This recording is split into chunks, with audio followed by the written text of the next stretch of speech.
பேரும் தெரியாத உன் ஊரும் தெரியாத அழகான பறவைக்கு பேர் வேண்டுமா? நீ என்னை பார்க்காமல் நான் உன்னை பார்க்கின்றேன்.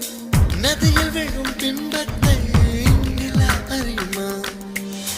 உயிருக்குள் இன்னோர் உயிரை சுமக்கின்றேன். காதல் இதுவா? இதயத்தில் மலையின் எடையை